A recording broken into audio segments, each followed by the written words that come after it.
بسم الله الرحمن الرحيم. يا أيها الذين آمنوا اتقوا الله ولتنظر نفس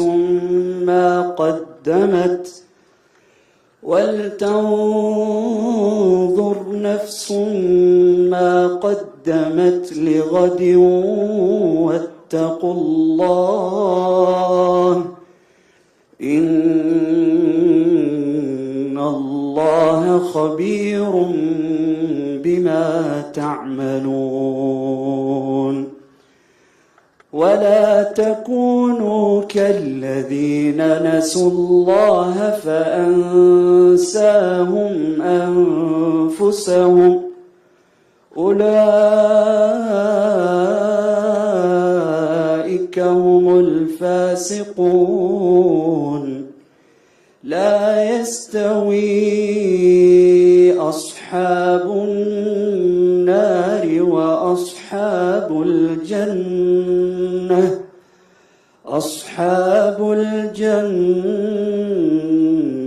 هم الفائزون.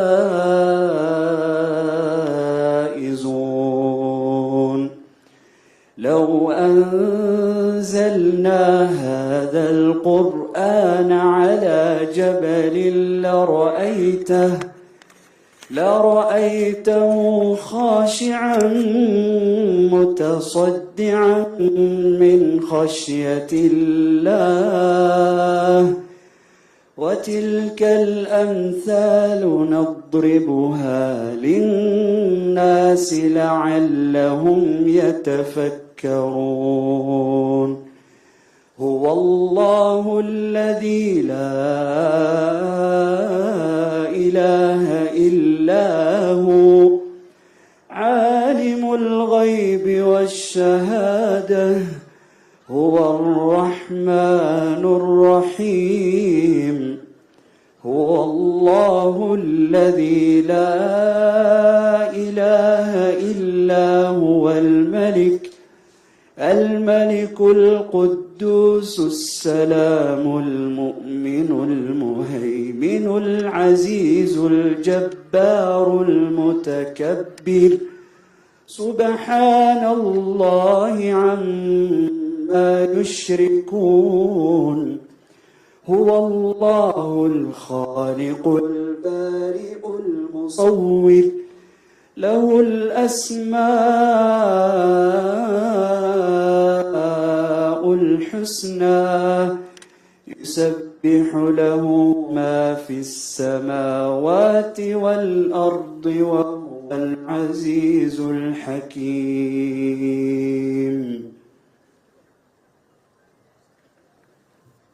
Inshallah, Sadaqallah Kareem. Thank you so much. Takbir.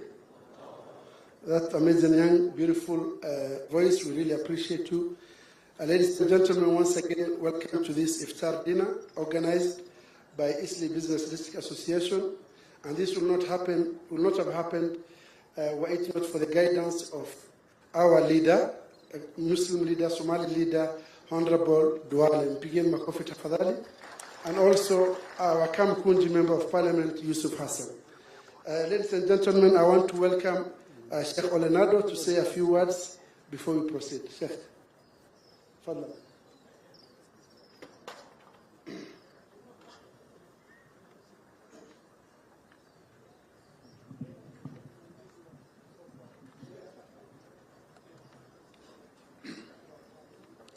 Assalamu alaikum wa rahmatullahi wa barakatuh. Bismillahir Rahmanir Rahim. Alhamdulillahi Rabbil Alameen. Wassalatu wassalamu ala ashrafil anbiya'i wal mursaleen. Sayyidina Muhammad wal ali wa sahbihi ajma'in. Your Excellency, the President of the Republic of Kenya, William Ruto. His Excellency, the Deputy President, Cabinet Ministers, Governors present, PSS, Members of Parliament, Senators, distinguished ulama of Islam, elders, and everyone else, good evening. Your Excellency, allow me to quickly take this opportunity to thank you most sincerely for having time to join the Muslim Ummah this evening as we prepare to break the fast on 20th of Ramadan. This indeed is a significant opportunity for us, because today is actually the beginning of the last 10 days of the holy month of Ramadan. I want to thank Honorable Adan Duale, the CS of Defense, and Honorable Hassan, of MB of Kamukunji, and the leadership of Eastleigh business community for this Iftar initiative. Your Excellency, I think this community, the Eastleigh business community, have done quite a lot for us, not only for the Muslim community, but for the Nairobians in general. And maybe, Your Excellency, in near future, when you plan to have the 24-hour economy starting to function in this city, we shall actually be asking you to personally see that the Eastleigh Business District has proper roads and everything that is required to make it an economy within the city, because it's actually contributing immensely to the GDP of the Nairobi city. The Iftar program has actually limited aims, because one is to get together, to share the little that we have, and more importantly, to remember the favors of Allah subhanahu wa ta'ala to humanity. It is also an opportunity to remember those who are facing difficulties and challenges in different parts of the world.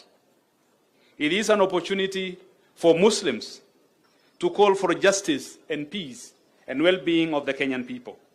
Let us strive to show solidarity with those who are in their need, including those in counties suffering from hunger and the ravages of drought.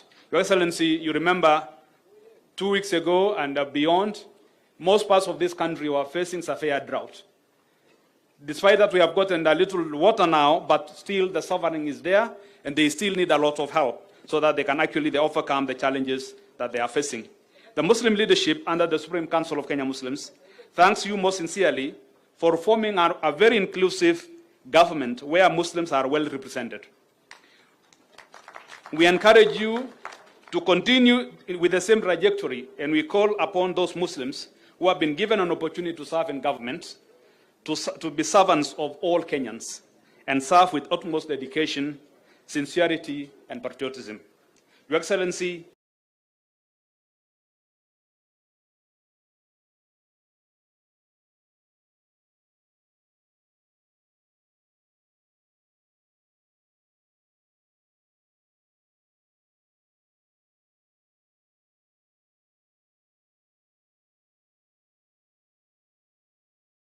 myself and yourself to lead for the sake of your God, and you will see that wonders will work. I pray that God guides you on the straight path. God guides you to the path of those who have earned his pleasure, and not the path who have earned his anger and have been led astray. Thank you very much, Your Excellency, for this opportunity. Shukran. Shukran, Professor. Professor is an intellectual, a respected leader within the community. Asante sana. And now I want to welcome another intellectual, a leader, Dr. Mohammed Osman. If he's ready, Dr. Mohammed Osman, please, 2 minutes for the benefit of the time, and then we will go to Namlef, and then we'll continue the program with Honorable Yusuf Hassan, inshallah. Dr. Mohammed Osman.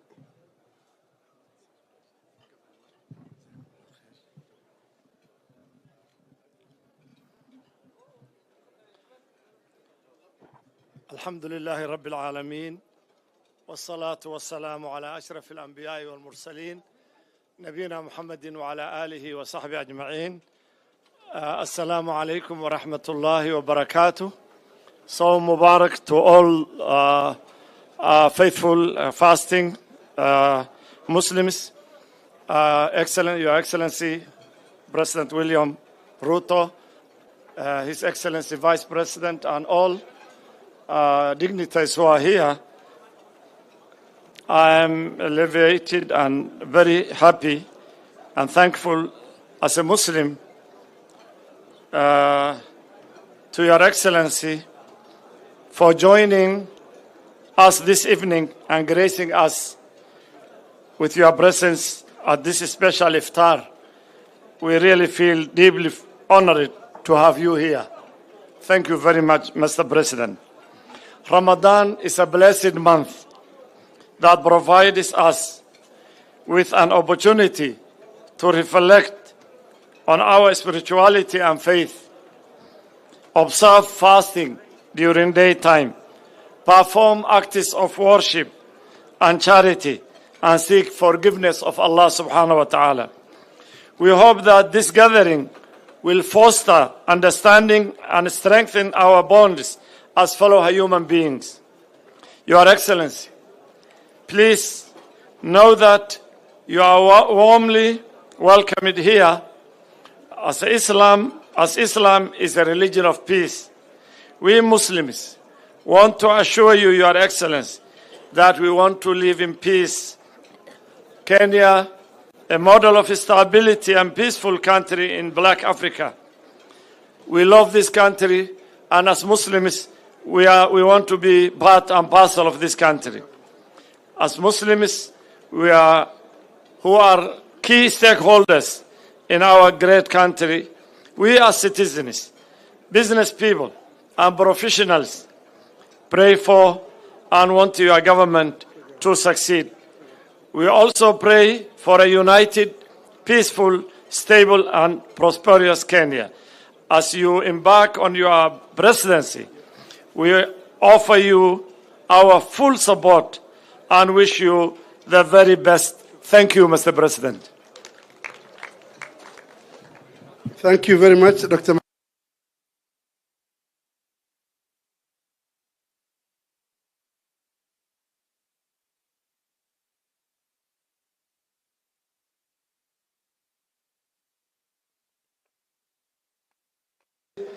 Hata nimeona Jalas ako hapa, amevaa Kiislamu vizuri sana. Jalas, pigeni makofi Jalango. Asante sana. Now I want to welcome our chairman of Eastleigh Business District Association, Ahmed Abdullah Yare. This beautiful event has been organized by Eastleigh Business District Association, and he is the chairman of the Eastleigh Business District Association. Tafadhali mpigeni makofi. Asante sana chairman.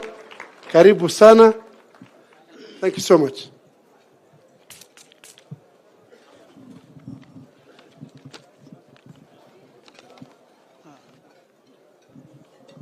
Bismillah. Your Excellency, the President of the Republic of Kenya, Commander-in-Chief of Defense Forces, Honorable Dr. William Samoei Ruto, Your Excellency, the First Lady, Mama Rachel Ruto, Your Excellency, the Deputy President, Honorable Rigathi Gachagua, the Speaker of the National Assembly, Honorable Moses Wetangula, the Leader of Majority, Honorable Kimani Ichung'wah, and Leader of the Senate Majority, Honorable Cheriot, Your Excellency, the Governor, City County of Nairobi, Honorable Sakaja, Cabinet Secretary of Defense, Honorable Adan Barreguduale, Members of Parliament, Member of Kamkunji, and the other MPs present, Honorable Senators, Your Excellencies, the Governors present, Cabinet Secretaries and other dignitaries, religious leaders, fellow businessmen and women, Assalamu alaikum wa rahmatullahi wa barakatuh. Your Excellency, Eastleigh Business District Association and the Greater Muslim Fraternity of Kenya are honored and grateful for your presence on this auspicious occasion to celebrate the holy month of Ramadan. May I take this opportunity to welcome Your Excellency and all the guests. Your Excellency, Eastleigh Business District Association was formed in 1998 by the late Honorable Senator Yusuf Mohammed Haji and a few community leaders. The purpose of the association was to advance the interest of the business community and give the community a voice in building working relationships with the government agencies and other stakeholders. Further, The association was to make Eastleigh a safe and clean environment for business. Currently, we have a well-established communication channels with the Nairobi City County, Kenya Revenue Authority, the National Police Service, and the other government agencies. Your Excellency, our membership is close to 23,000 members, of which 22,000 are retail shop owners. There are 70 plus medium-sized malls. Soon, one of the biggest malls in the region, the Business Bay Square, will open its doors for business. We are grateful to Allah for the gift of Kenya, this great nation of ours. The peace that we wake up to every morning and go to bed to every night is among the favors Allah has bestowed upon us, which should not be taken for granted. Leadership is gifted by Allah. Allah gifted Kenya your leadership through a free and fair election. We, as a Muslim Ummah, and specifically the Eastleigh Business District Association, shall support you and your government to deliver on your promises and move the country forward. Your Excellency, Eastleigh Business District Association contributes significantly to the economy of our country.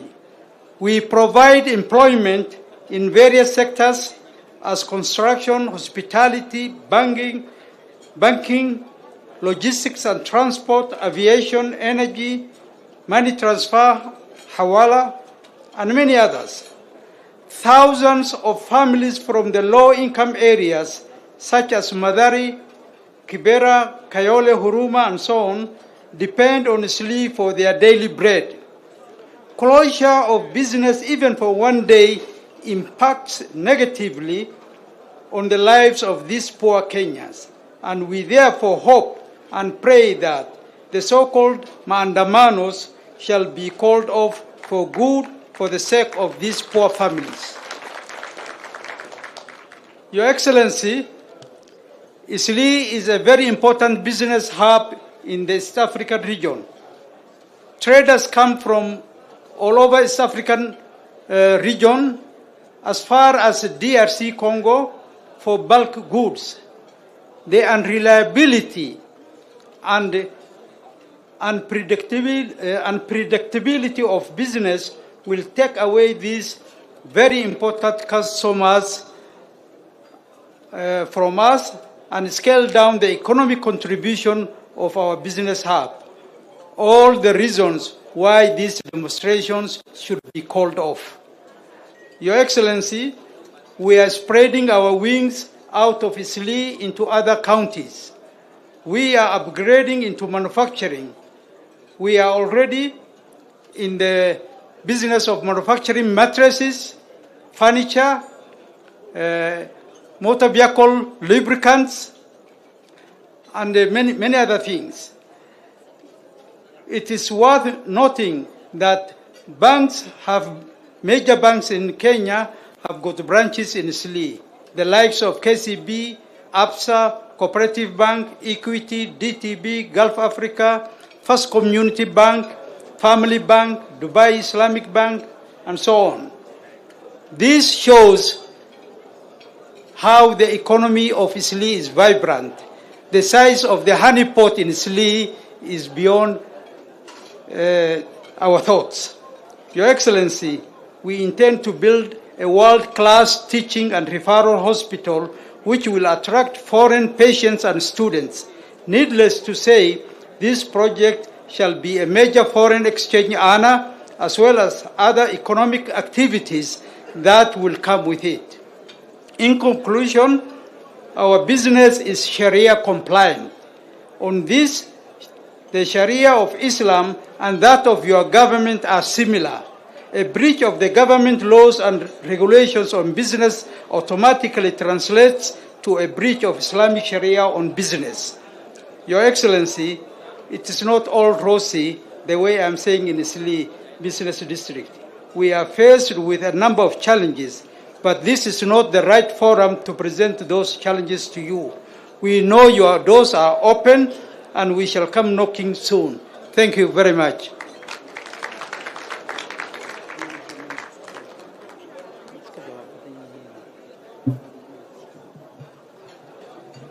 Thank you, Chairman. Makofi kwa Chairman, tafadhali. And now, from now here, my work is finished. I want to welcome my Kamukunji Member of Parliament, Honorable Yusuf Hassan Abdi, to take over from you. Makofi, tafadhali. Mheshimiwa, karibu.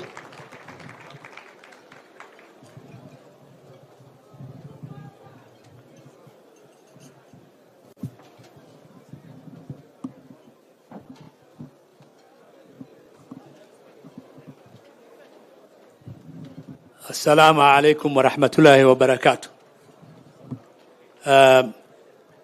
Mheshimiwa Rais, Mheshimiwa Makamu wa Rais, Mheshimiwa Waziri Prime Cabinet Secretary, mawaziri wa ndugu zangu Murkaman pamoja na Mvuria, magavana wakiongozwa na gavana wangu Sakaja Johnson pamoja na gavana Najib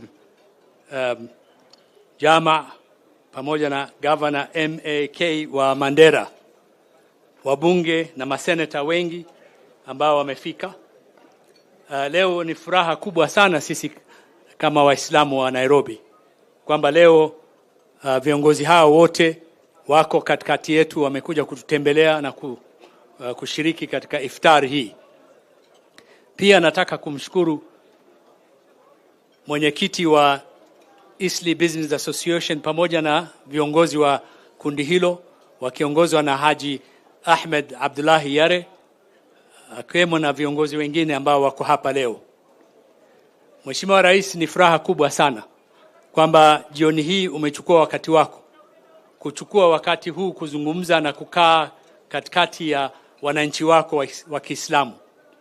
Ni fahari kubwa sisi kwetu, na ninafikiri ni mara ya kwanza kwamba rais wa nchi amekuja kwa mwaliko wa Waislamu kufungua iftar pamoja nao. Hii hakuna rais mwingine ambaye amekuja katikati yetu. Tumekwenda State House, lakini wewe ndio mtu wa kwanza kuja huku. Na sio tu hukuja, hata ulishiriki katika sala ambalo ni jambo la kutuheshimu sisi kama Waislamu wa Kenya. Mimi rais sitaki kusema mengi kwa sababu watu wamekuwa wamefunga siku nzima na wamechoka, na wewe pia una shughuli nyinginezo, lakini nilikuwa nataka kuwatambua na kuwaomba wasimame wabunge wenzangu ambao wamekuja pamoja nami leo katika sherehe hii.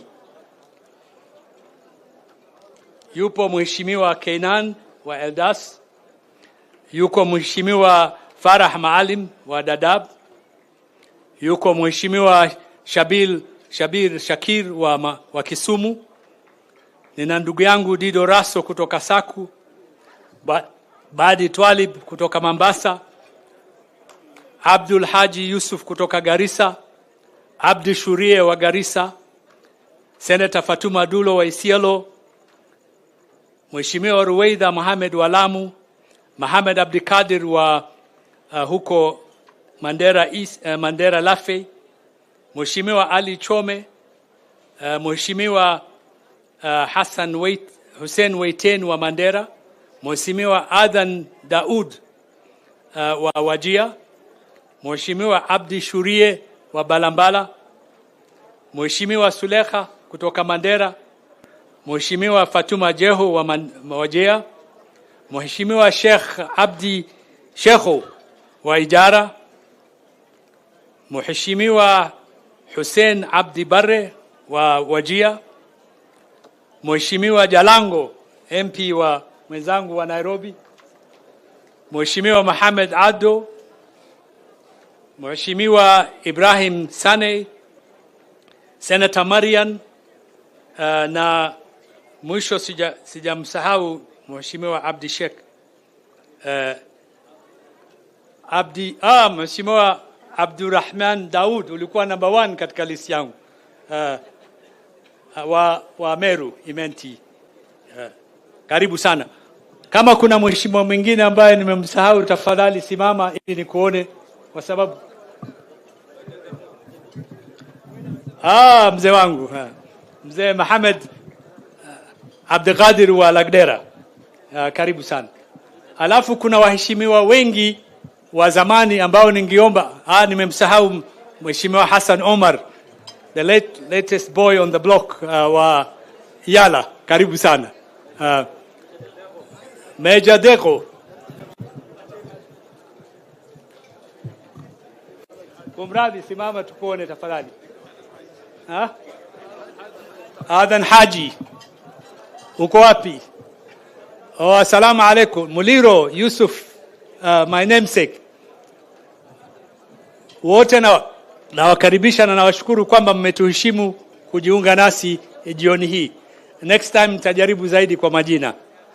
Kwa haya mheshimiwa, jioni hii ni yako, na sasa hivi nataka kuambia kwamba Eastleigh imeinuka kimaendeleo, na hata ukitembelea unajua umepita mara kadhaa wakati wa uchaguzi, lakini ni mji, it's a city within a city.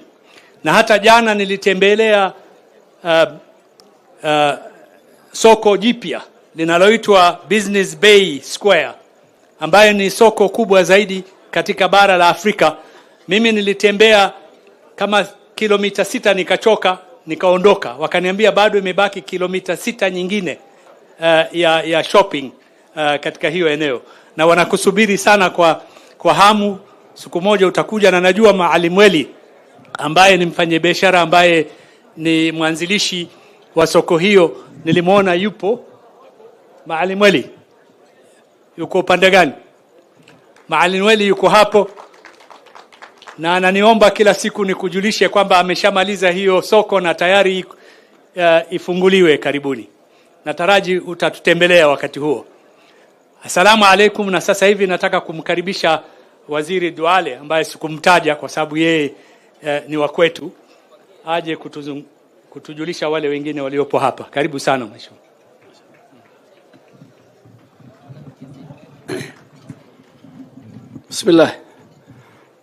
بسم الله الرحمن الرحيم. الحمد لله رب العالمين، والصلاة والسلام على أشرف الأنبياء والمرسلين سيدنا محمد وعلى آله وأصحابه أجمعين.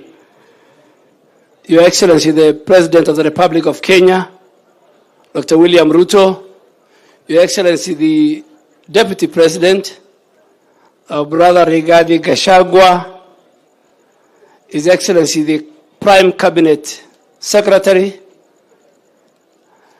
His Excellency, the Speaker of the National Assembly, the Governor of Nairobi, the Governor of Garissa, the Governor of Mandera, the Chairman of Eastleigh Business Community, the Vice Chair of our biggest mosque, the mother of all mosques in Kenya, Professor Esaji, the leader of majority in the Senate, Brother Cheriot, the leader of majority in the National Assembly, Honorable Kimani Ichung'wah, government officials, business leaders, members of parliament, both in the Senate and National Assembly, our First Lady, Mama Rachel Ruto, our great women leaders sitting there with her, all protocol observed. Your Excellency, it's good to have you here. And I think it was right for the community first to invite you, which we have done today. And inshallah, next week, before the 10 days, you will invite us to State House. And I am sure, as a religious man, a man who believes in God, because one of the things that why I am being your friend, your leadership and your family, ni kwa sababu wewe na familia yako ni mnaamini Mungu na mnaheshimu dini zote hapa nchi yetu. So, Your Excellency, before the 10th day, mama yuko hapa mwenye nyumba, Mama Rachel, atatualika. Na tutaenda kula huko, State House. Your Excellency, before I call a few leaders, we have one request, which all successive governments we have put to them, but I think the time was now for our community and for the Muslim community. And it is something very simple. Your Excellency, every year, close to 10 million Muslims, Kenyan Muslims, go to Mecca. They go to their pilgrimage. They go for Hajj and they go for Umrah. And they go from January to December. Our embassy is in Riyadh, about 400 to 500 kilometers away, western part of Saudi Arabia. Jeddah is on the western part. Your Excellency, we are not asking for an embassy to be built there or to be opened, but we want a consular general office to be opened in Jeddah. Your Excellency, all our neighbors, Uganda, Tanzania, Ethiopia, name it, Sudan, Eritrea, Rwanda, Burundi, they have consular in Jeddah. That most of the elderly people who go to Hajj, some die, some become sick, some lose their travel documents, they have nobody to help. Your Excellency, you have done a lot. You are the single leader who is not a Muslim who has contributed the highest amount of resources in Kenya in fundraising to build masjid and madrasas. Just last weekend, I was doing a harambe for the completion of the new mosque in Nairobi, Masjid Adams. And you gave me 2 million shilling. I want to thank you for that. Honorable Rigathi Gachagua gave me 1 million, his donation. CS Murkomen paid 500,000. CS Kindiki paid 1 million shilling. Plus all my donations, we raised 30 million.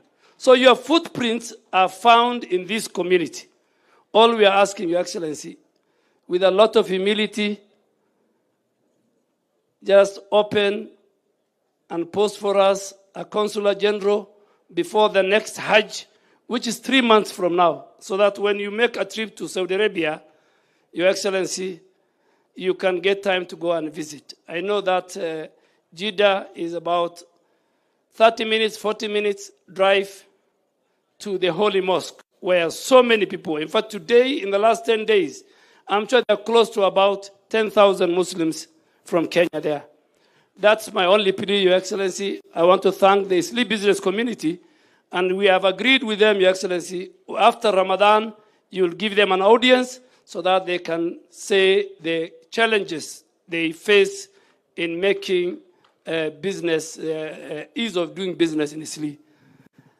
Now I want to call, Your Excellency, the governor of Mandera, because I have spoken. I don't want, and then Governor Sakaja, and then I will call my speaker, and then our prime cabinet. Karibu Governor Mohammed.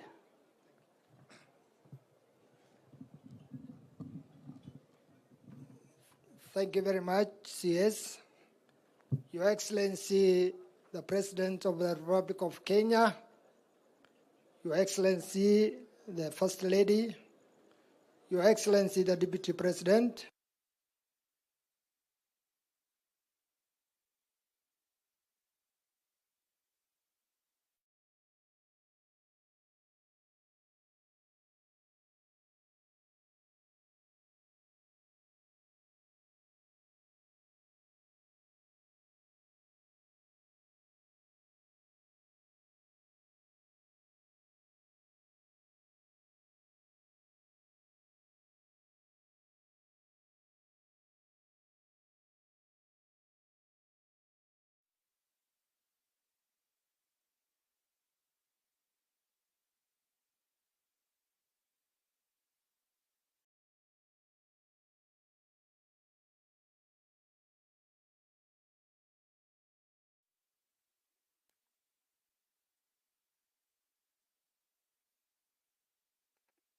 who attended the Iftar program outside the state. I would also like to thank the SNE business community for their contribution to the economy of this country and for maintaining peace and order during the so-called maandamano. Mine is to also send the greetings of Mandera people. As people from northern Kenya, Your Excellency, we are not aware of the mandamandos. We have never demonstrated. We have been going about business peacefully. In any reason why we are on the streets. We have confidence in your leadership, Your Excellency. I have seen your programs for this country, and I have a lot of confidence that you are the right leader to take this country to the next level. The challenges we have as a country is, I think, is our own making. I would like to ask our opposition leaders to give the government time so that they change and bring changes to this country. Mandamandos will not going to put food on our table. Mandamandos will not going to reduce the cost of the food. Instead, it will increase the cost of the food, to be realistic. So I would like to tell you, Your Excellency, in northern Kenya, we have come through a very dire drought, actually the worst in 40 years in this country. We almost lost life and livelihoods in northern Kenya, but with the support of your government and the county government and the development partners, we have really tried our best, and alhamdulillah, we have received rains, but the challenge is the hunger is still there. Our people are still hungry because they have lost 70% of their livelihood, which is livestock. They still require your support. We need to plan for a recovery program. And the challenges in our northern Kenya can only be addressed if we look at a long-term solution. We have land which is fertile. We have human resource. All we need is to focus on developing water sector, and so that we developed a modern way of keeping livestock. The traditional way of keeping livestock is no longer tenable. Your Excellency, I would like to confirm to you that we are behind you, we have confidence in your government, and I thank CS Defense for organizing this program. And if you have CS Defense with you, then you have the people of Northeastern with you, and we have a lot of confidence in him. We are fully behind you. Thank you very much. Your Excellency, the distance from Jeddah to our embassy in Riyadh have been corrected is 952 kilometers. So it's a very far place. Governor Sakaja, as I call him, I want to recognize my brother, Minister Salim Vuria, Minister Murkomen, our brother, the DCI, Brother Amin, and the Deputy Governor of Nairobi, who is also here.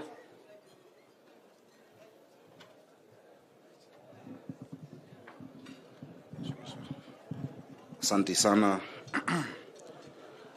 Assalamu alaikum wa rahmatullahi wa barakatuh.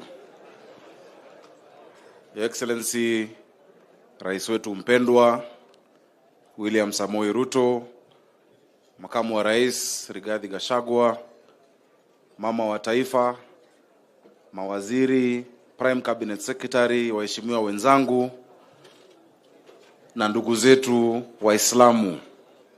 Assalamu alaikum. Leo ni siku ambayo tuna furaha ya kwamba mmetualika. Sio jambo la kawaida mtu akiwa na hafla kama hii hualika marafiki. Na nawashukuru kwa sababu ya kutupatia mwaliko huo.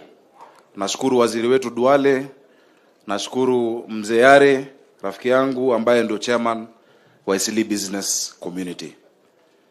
Yangu sio mengi, kwanza rais unikubali niwatambulishe wale MCAs ambao tumekuja nao kutoka Nairobi County Assembly, wakiongozwa na kiongozi wetu wa katika Assembly, Mheshimiwa Anthony Kiragu, sijui amekaa wapi. siwezi muona, nafikiri yako kule nyuma. Tuko na mheshimiwa wa California Ward Hashim Kamau. Hashim ni wa California ambayo yuko area ya Kamkunji. Tuko na mheshimiwa Eutychus Mukiri kutoka Kahawa Ward. Tuko na mheshimiwa Faria ambaye ni nominated, na tuko na Kame Adano ambao wamekuja hapa. Tafadhali tuwapigie makofi kwa kuwa na sisi. Your Excellency, Eastleigh business community ni watu wa maana sana. Na nawashukuru sana watu wa Eastleigh business community na pia Waislamu wa Nairobi kwa jumla, kwa vile mmesimama na serikali yetu na pia mmetushikilia mkono. Nawashukuru kwa kura. Na nawashukuru kwa ile mambo ambayo tulikubaliana tutaweza kufanya pamoja. Your Excellency, tayari na najua unakumbuka tukiwa na wewe kuna mambo mengi ambayo tuliwaahidi jamii ya Waislamu katika ile iftar ambayo tulifanya kabla ya uchaguzi. Na mambo hayo tumeanza, Your Excellency. Hivi majuzi tumekaa na Eastleigh business community, nilienda kuwatembelea kule Eastleigh, tumezungumza tayari na wafanyia mabarabara 23 ambayo inaendelea katika Eastleigh na pia katika industrial area, kwa sababu wao ni wafanyabiashara. Hawakuji kuomba, huja kusaidia. Na nawashukuru sana. Kiangalia sasa na mheshimiwa Yusuf ata confirm Doro, Winamis, Second Avenue, 6th yote tunafanya ili waweze kufanya biashara vizuri. Your Excellency, pia nakushukuru kwa niaba ya watu wangu wa Nairobi na watu wa Eastleigh, kwa sababu hawa ni watu ambao hufanya ujenzi. Nakushukuru kwa sababu tukiwa Shauri Moyo nilikuomba ya kwamba ile building height restriction ambayo ilikuwa imewekwa maeneo ya Eastleigh kwa sababu ya airbase itolewe ili tuende juu. Nairobi hatuna ardhi nyingi ya kujenga. Ile ardhi imebaki sasa ni hewa ya kupanda juu. Nakushukuru Your Excellency, ulizungumza na jeshi kwa sababu wewe ndio amri jeshi mkuu, na wamefungua sasa tunapanda hata 50 kama unaweza ujenge.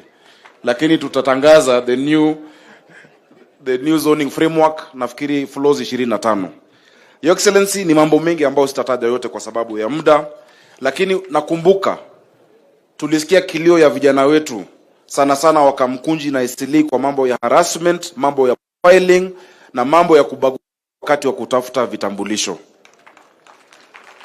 Wengi wakienda kutafuta kitambulisho wanaambiwa wewe umetoka borders sijui county, wanakuwa profiled. And you said that a first class country cannot have a second class citizen. Your Excellency, I thank you. Because najua hiyo mambo imeanza kubadilika. Kama wazee wanajua huyu mtoto, wanajua huyu ambaye ametoka ni wapi, tafadhali tuwaharakishie. Your Excellency, nikienda kumaliza, tumekubaliana na Eastleigh business community mambo ya Eastleigh market ambayo ilikuwa imekwama kwa muda mrefu. Kulikuwa na kesi kubwa kotini ambayo tayari tumeshinda. Tutajenga nao pamoja as public private partnership ili mambo ya hawking tuweze kumoderate hapo, watu waingie katika Eastleigh market. Na najua ni jambo ambalo wamekuomba, na nakushukuru kwa sababu umetusaidia. Na kila msikiti sana sana zile za kule chini mtaani tutawajengea boreholes ili kuwe na maji, kwa sababu Uislamu watu wakienda kwa sala maji ni muhimu sana, si ni kweli? Your Excellency, thank you. Athi Water tunafanya nao na Nairobi Water ili tujenge boreholes. At least we are starting with 17. Nitakuomba Your Excellency unisaidie at least even just we double, so that they can have the dignity when they go for their prayers to have water in the mosque. Finally, Your Excellency, naomba Waislamu wetu, ndugu zangu, hizi siku za Lailat al-Qadr ni siku muhimu sana, si ni kweli? Na hapo ndo najua maombi husikizwa. Your Excellency, you know in that period, one of the odd number days, ile wanaomba kwa msikiti hujibiwa. Muombe amani ya Kenya. Muombe rais wetu William Ruto.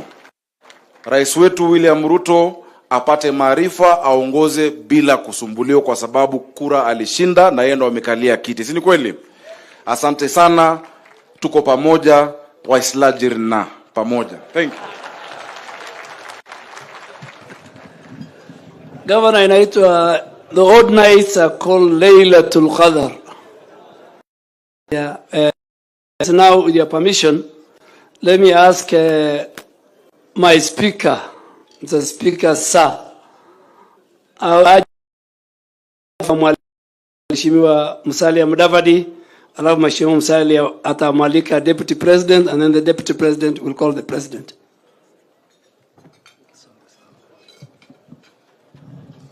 Asante sana.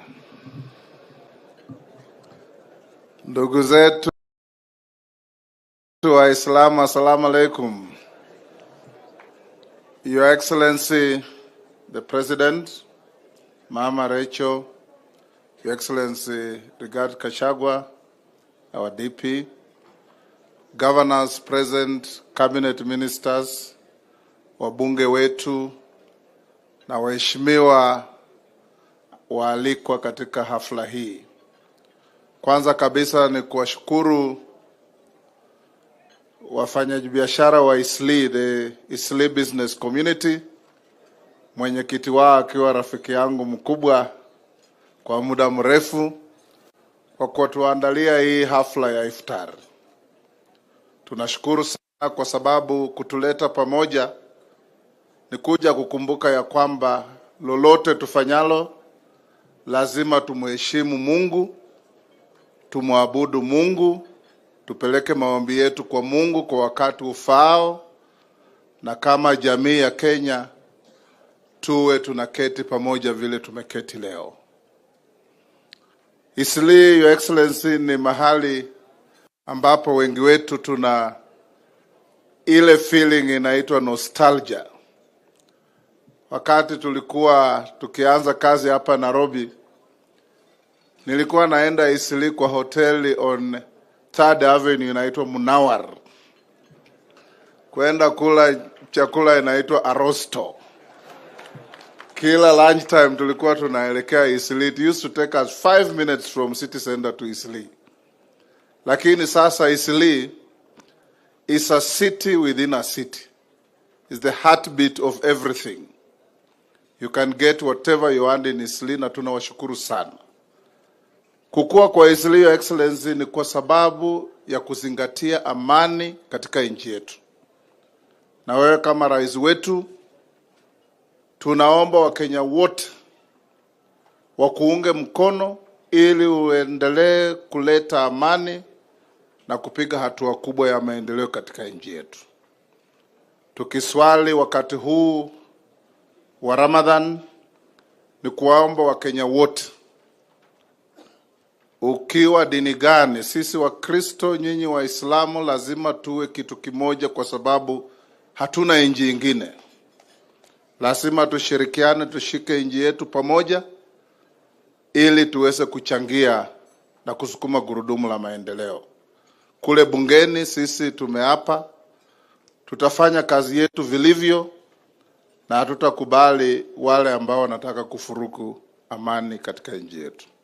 Kwa ndugu zetu Waislamu wa Eastleigh na wa ndugu zetu wa Somali, mimi najua mnajua ni rafiki wenu mkubwa sana. Na mimi huwa nasema isideji, isideji, isideji. Asante sana. Mungu awabariki. Waacha sasa nimuite Mheshimiwa Musalia Mudavadi aje waongeleshe. Siku ingine nitawaambia where I first heard isideji, isideji, isideji.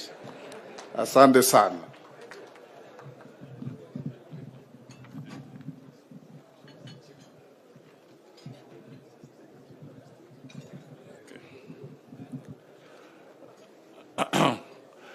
Asante sana ndugu Speaker, Rais wa Jamhuri ya Kenya, Mheshimiwa William Samoei Ruto, Mama Rachel ambaye yuko miongoni mwetu, Deputy President Rigathi Gachagua, viongozi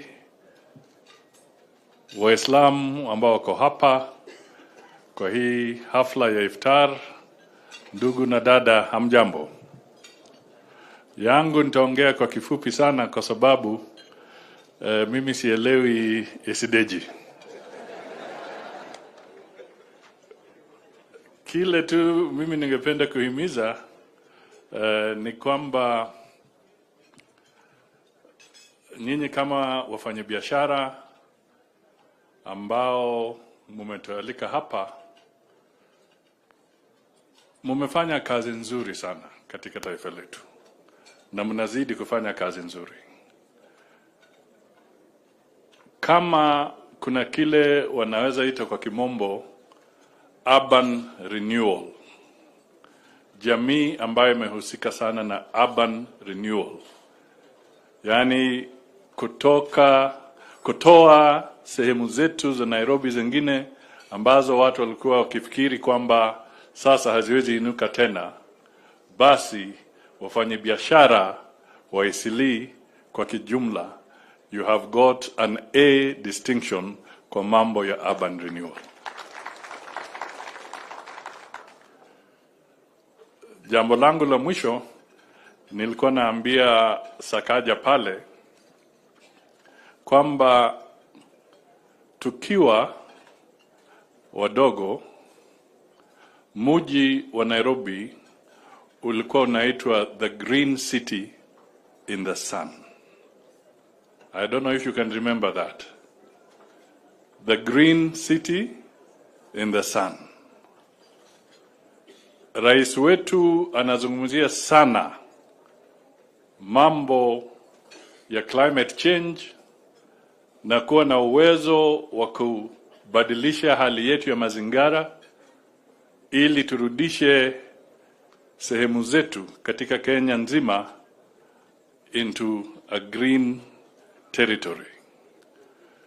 Wakati mnafanya urban renewal, ningependa sana kuwasihi, please help us to be able to restore the green city in the sun, Nairobi.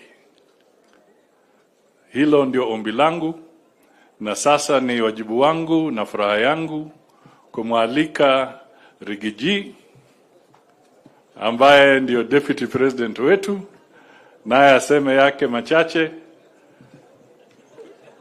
Mbona mnacheka? Alafu amwalike rais. Asante sana.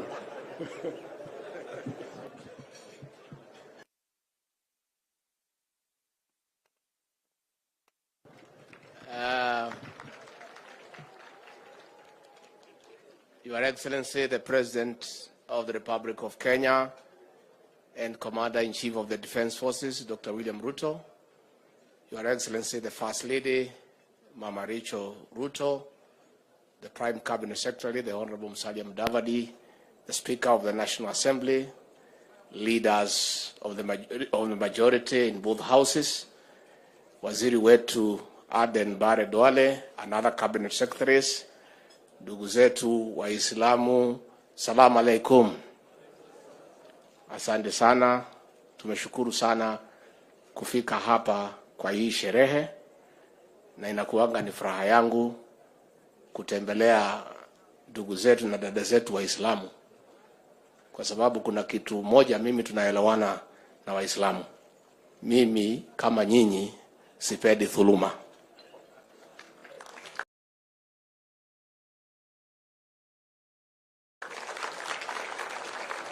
Na ndio miaka 4 iliyopita siku walijaribu kumdhulumu huyu rais wetu, mimi na huyu ndugu yangu mdogo Kimani Ichung'wa na viongozi wengine kutoka pale kwa mlima tulisema hatutaki dhuluma, na Mwenyezi Mungu akatusaidia na dhuluma ikakwamishwa.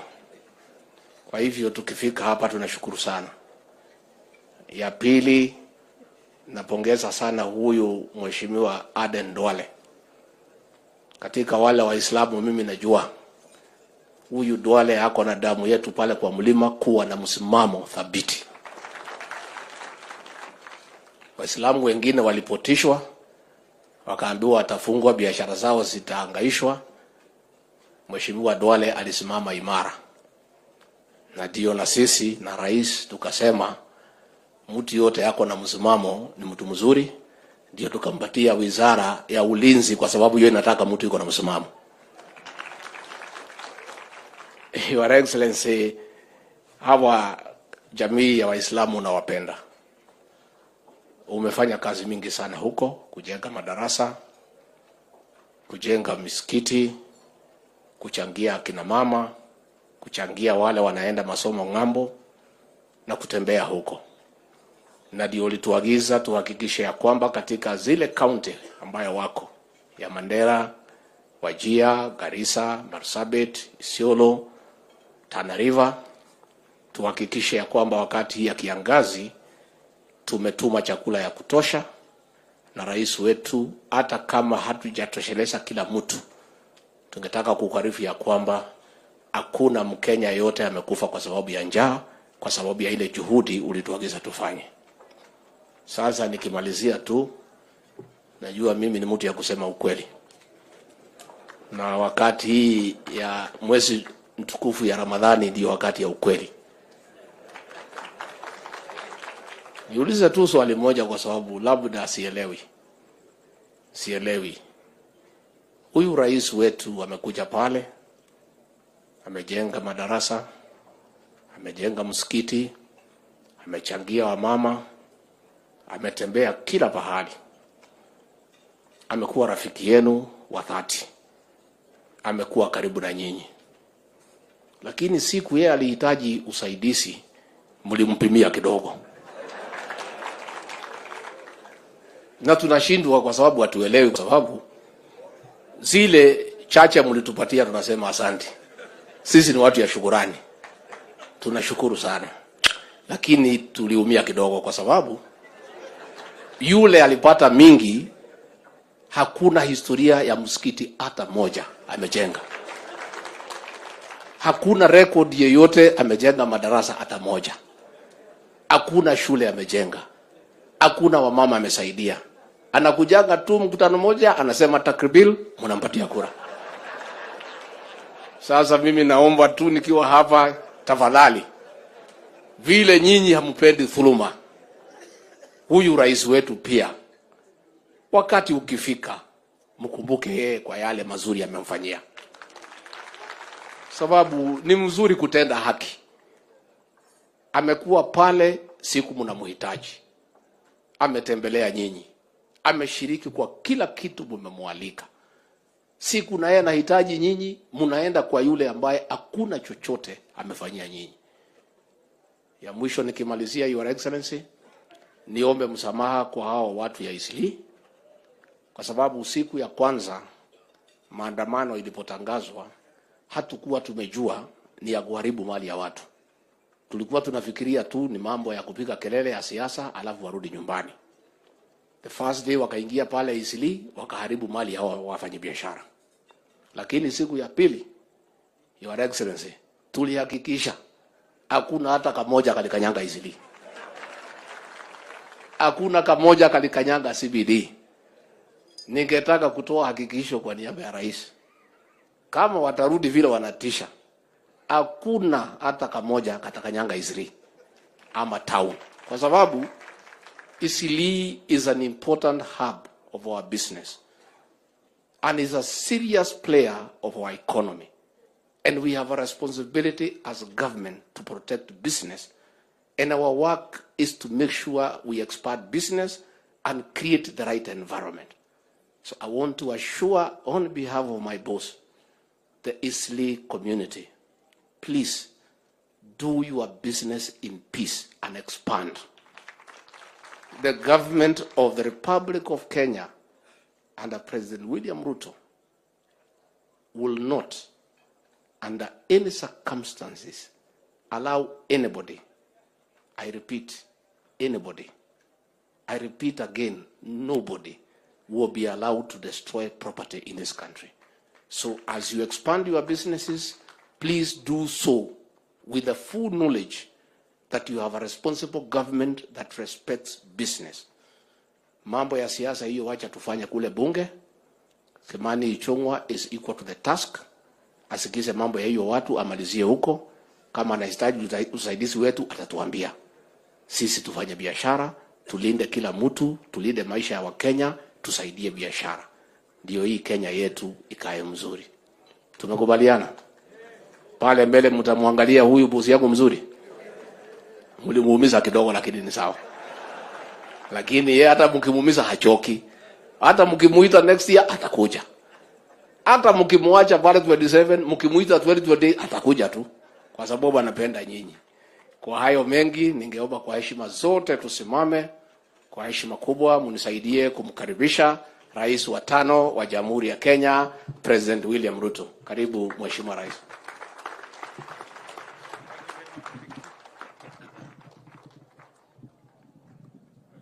Asanteni sana. Tafadhali tunaweza keti chini.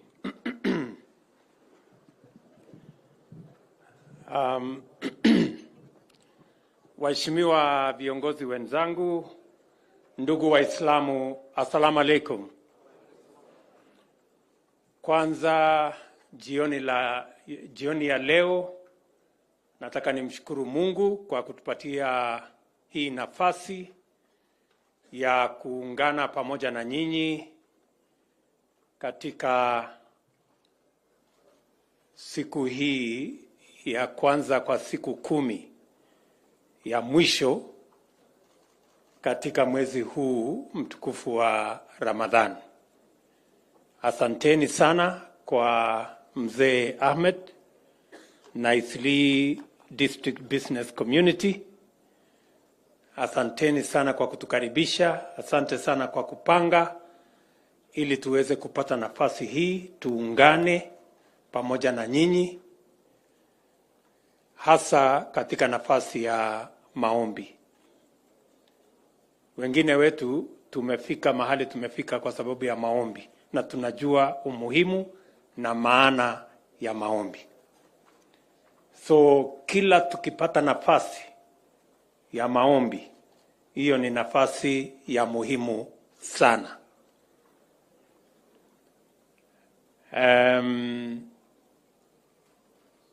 Najua ya kwamba nimeulizwa mbona leo hatujafanya hii sherehe kule mahali inafanyika kawaida. Lakini nimeeleza hawa ndugu zangu ya kwamba ni vizuri kwamba Eastleigh Business Community wamepanga ili tuanze na huku. Ndio tukipata hiyo nafasi ingine pengine wiki ijayo nitawakaribisha, kwa sababu dini ni jambo la muhimu sana kwa taifa letu la Kenya na hasa kwangu. Niliwaeleza ya kwamba askofu wangu wa kanisa ambaye mimi naenda alinitia moyo sana, akaniambia mimi nataka wewe ukue kama Waislamu vile wanamheshimu Mungu. And we use your commitment to faith, even those of us who are Christians, we use your commitment to faith as an inspiration for us to trust God the way you do. And I want to encourage you as the Muslim community to do what you're doing, because the God you serve is the God we all serve, na ni Mungu mmoja. Nataka pia nichukue nafasi hii kwa niaba yangu na timu yetu hii niwashukuru sana ndugu Waislamu kutoka sehemu mbalimbali kwa kura zenu. Nataka niwashukuru sana. Asanteni kwa imani yenu kwetu kutupatia nafasi hii ya uongozi katika taifa letu la Kenya. Tunawashukuru sana, tunawaenzi kwa kura zenu, na mimi nataka niwahakikishie ya kwamba serikali ya Kenya ni serikali yenu, na tutaungana pamoja na nyinyi katika kuendesha hii serikali na kufanya kazi pamoja kwa manufaa ya Wakenya wote wa kutoka dini zote. We are going to work together.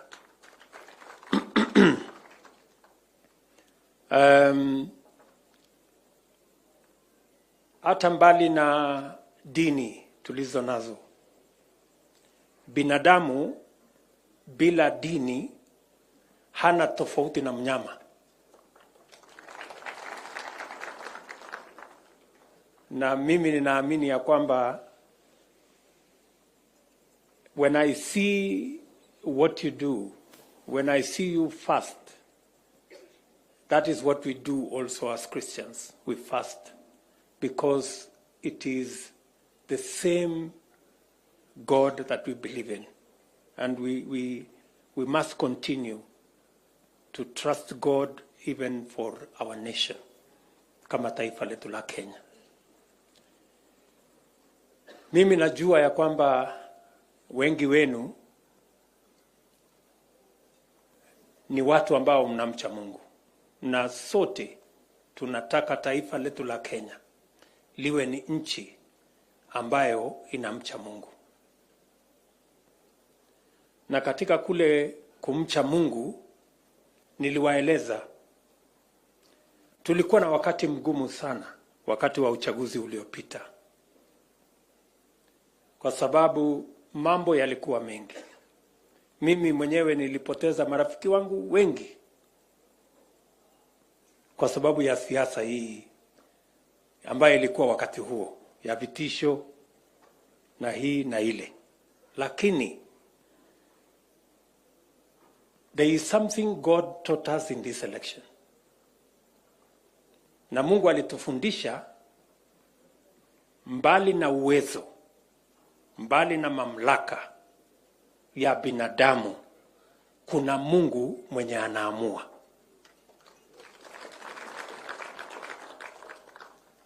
Na niliwaeleza wakati mmoja ya kwamba binadamu anatoshana na heshima. Ikizidi hapo, kuabudu ni Mungu peke yake. Nyinyi mnanielewa? Nyinyi msiwahi mkamkosea Mungu, mkaabudu binadamu kwa sababu ako na mamlaka ama ako na uwezo ama ako na pesa. Yes. We can, kama binadamu hawezi kutosheka na heshima, anaanza kutuuliza tumuabudu, hiyo tukatai. It doesn't matter who they are. It doesn't matter what power they wield. It doesn't matter how much wealth they control. A human being, we are all equal in the eyes of God, in the eyes of the Constitution. And I want to tell you, my brothers and sisters, as I told you then, and I am sure today we are all witnesses, that it is not power, it is not money, it is not influence. It is God who decides the destiny of a people or a nation.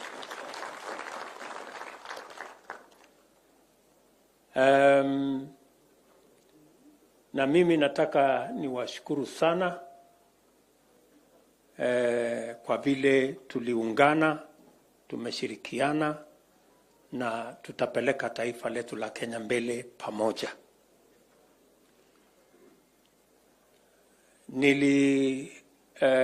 Ngojea nasikia nimeambiwa na marafiki zangu Waislamu kuna Lailatul Qadr. Hiyo ndio mimi nangojea tarehe 20 na kitu hapo.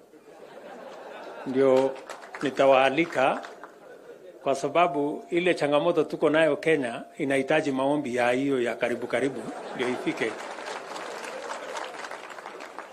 Ndio. So tunapangana polepole. Na mimi ninaamini ya kwamba tutafika hapo. Nataka pia niwahakikishie ya kwamba I know the Eastleigh district business community are very committed business people. They are the engine of the economy of our city. and you pay your taxes, and you pay your service charge, and you pay whatever it is, and you support millions, you support jobs, you support our economy. I want to thank you in a very special way and to assure you of our support in making sure that you continue to play the role that you are playing in driving the wheels of our economy in this city. The two things that I have agreed with Governor Sakaja for the city of Nairobi is that katika hii mji wa Nairobi tutaipiga marufuku, na I am confident there is enough progress that is being made so that we can have a waste to energy program that will clean the city of Nairobi, and Eastleigh is one of our target areas.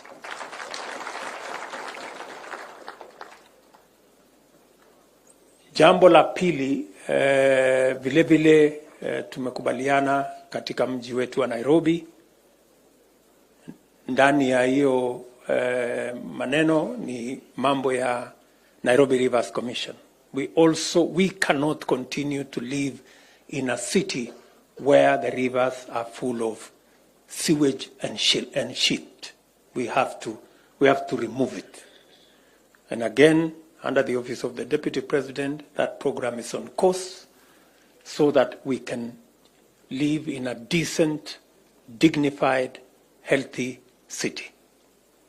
Na tutashirikiana pamoja na nyinyi. I hope the Eastleigh business community will play a role in the programs we have for this city and ensure that we take the city and make it a habitable capital city of Kenya and a place where we all live. Vile vile, I want to give you my assurance.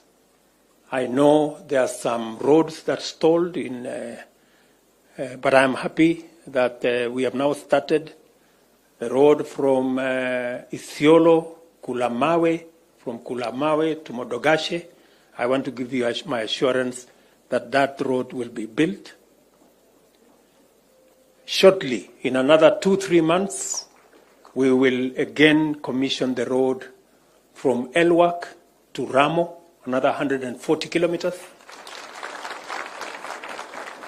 because it is our intention to make sure that we develop our country equally and in all parts, and we enforce equity in the development of our country. Let me also commit to you as people who believe in God like us that Waqf Commission, which we passed the law,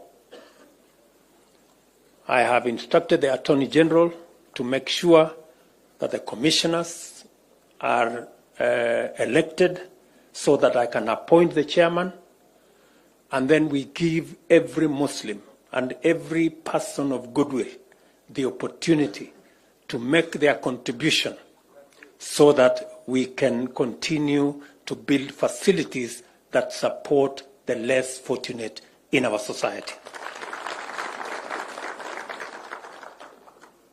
Na nitauliza viongozi wa Kiislamu, na ni wengi, watusaidie kuharakisha hiyo jambo, kwa sababu hiyo Waqf Commission tulipitisha sheria awali, lakini hatujakamilisha, so that we can have a place where faithfuls and friends and men and women of goodwill can support activities that target the less fortunate in our society. Kuna watu wengi bado wanatumia excuses kwamba, we can't contribute because there is hatuna mahali ya contribute. So I think we will close that gap when we have the commission in place. Nataka vile vile niwaeleze ya kwamba Vile Mheshimiwa Duale amesema, tuko na embassy kule Saudia ambayo iko Riyadh. Mumesema ya kwamba mungependa tuwe na consulate pale Jeddah. Duale, vile unajua kwa Biblia inasemekana saa zingine mnaomba lakini hamupati, kwa sababu hamujui kuomba. Sasa huyu Duale amesema tunataka hii nini na ufanya haraka. Sasa nasema amenipatia ultimatum ya miezi 3. Na sasa nimepatiwa ultimatum na mwingine juzi. Na hiyo ultimatum ya huyo mwingine nilikataa. Sasa sijui hii ya Duale nikatae tena.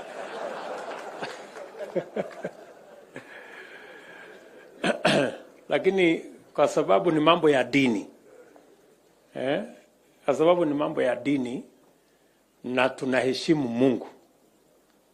Na ile inatoka kwa Mungu ni amri. Na lazima tufuate. So tutatengeneza consulate kule Jeddah vile mumeuliza. Bwana Deputy President, nataka sasa, kwa sababu wewe ndio mwenyekiti wa kamati yetu ya cabinet, panga hiyo maneno ulete kwa cabinet tupitishe, ndio tufanye hiyo kazi hawa wangwana wametuuliza. Lakini siku hiyo ingine na nyinyi muombe polepole, please.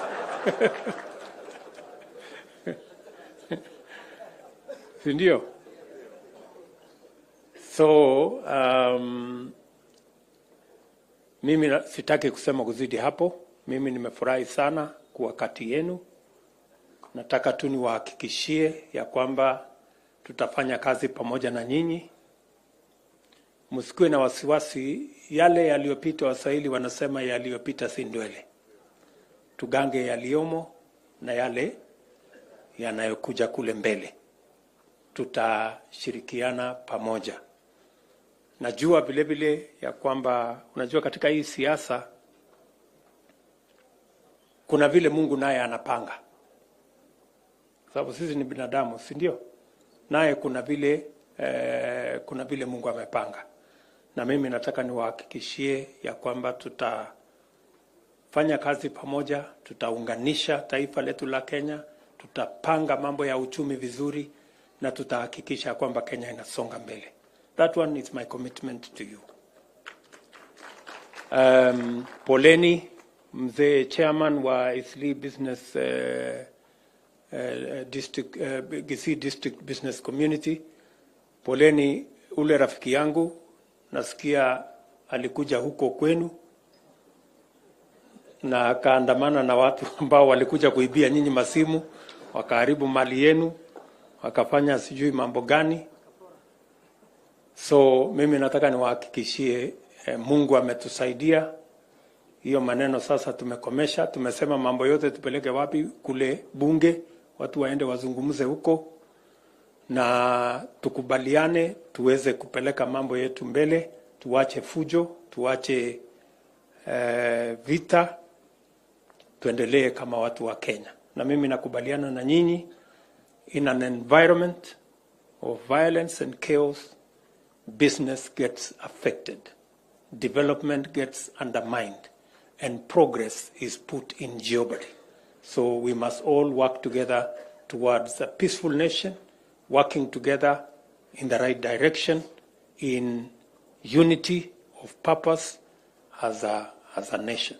So asanteni sana, mjue ninawapenda sana, tunawapenda kabisa na tutafanya kazi pamoja. Thank you very much and God bless you.